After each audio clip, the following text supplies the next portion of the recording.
One of the more common programming constructs you're going to see in ladder logic programming is the seal-in, or what's sometimes called the motor start-stop program.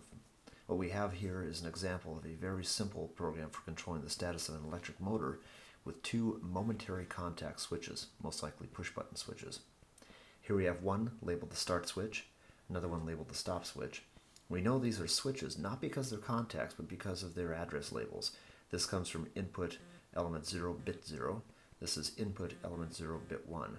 So the status of these contacts here are going to be driven by my electrical hardwired switches going into the PLC. Over here we see a coil. It's been labeled motor. It has an address of O element 0, bit 0. And then over here we have what's called the seal-in contact. This contact right here is going to take the status of this output bit that we're writing with the coil. It's going to read that status with the contact instruction. It's going to pass imaginary power through here to keep that motor sealed in or turned on even after we have released our finger from the start push button.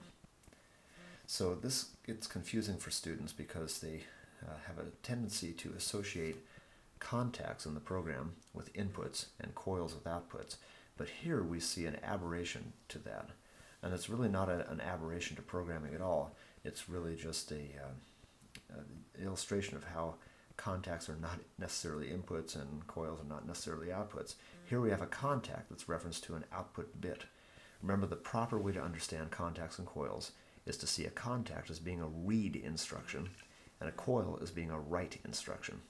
We see a contact, it is reading the status of a bit in memory. So this contact right here, labeled motor, is reading the status of output bit, element 0, bit 0. So what this means is when this imaginary power gets passed on to the coil up here, and that writes the status of that bit to a 1 condition, this contact right here will read that 1 status and pass imaginary power through to keep the status of that bit a 1. Let me show you how this works. Coming over to my PLC trainer, I have a series of toggle switches I'm using to simulate inputs. Now in this particular example, this program is suited for momentary contact push-button type switches. I don't have those switches here, I just have toggles. So I'm going to have to use my toggle switches as though they were momentary contact push buttons. Right now I have this toggle, this happens to be my stop button or my stop switch, in the on position, representing a push button switch that with normally closed contacts. So with my hand off the switch, it is passing power on to input bit number 1. So using this as though it were a push button switch, I'm going to imagine I reach over and push the start button. So I'm going to take this and just flip it on momentarily and go right back, as though I've just pushed a momentary contact push button. We see that the output bit 0 is now on and latched. That's because, looking back at my program, having briefly energized that 1 input, bit 0, I've energized the output, and that seals in the imaginary power to that coil and maintains it in a 1 status. So looking back at my PLC, I see that here even after momentarily activating that input switch, I get an output for the motor that is latched on. Now the way to stop this, of course, is to push the stop button. Once again, this is not a push button, it's a toggle switch.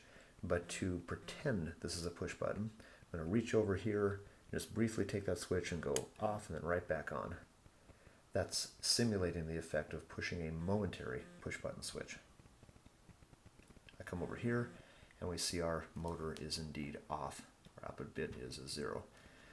So I'm going to look at my program now with my hands on the switches. I'm going to show you what it looks like from the program view.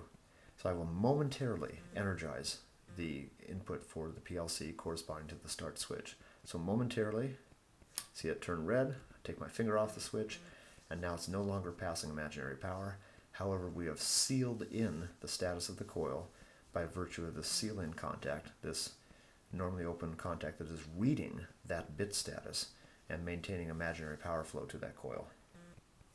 The way to stop this, of course, is to press the stop button. If I momentarily press the stop button, and right back on, taking my finger off the switch, that returns to the energized status, but it no longer holds in the output coil because we have lost our seal-in contact status here. So it's a latching program. This is a motor start-stop program. And it's drawn this way largely because this is how relay control circuits for motors or I shouldn't say used to be built. This is how relay control circuits are built for motors.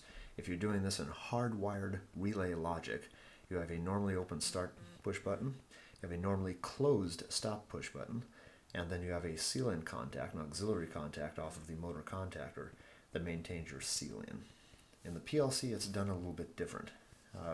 We still do use a normally closed push button switch for the stop, and since that is sending power to the input of the PLC with no one pushing the switch, we use a normally open or examinative closed contact in the PLC program.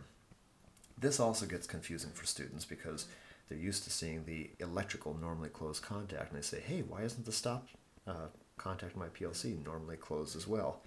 Well, it doesn't have to be. Remember, this is a read instruction. We're reading the status of that bit. In this case, that bit is the stop push button switch. If the real hardwired push button switch that goes to that input is normally closed, that means with no one pushing that switch, that input bit is going to be set. The channel will be energized, and that input bit will be set. A normally open contact drawn in the ladder logic programming is going to be looking for a set condition and passing imaginary power if it is set. So really this normally open drawn contact in the ladder logic programming is simply passing on the status of that real hardwired input right on through our program. So the real life switch ends up being normally closed, and the PLC program contact is a normally open. So that's a simple motor start stop control program using a seal-in latching contact.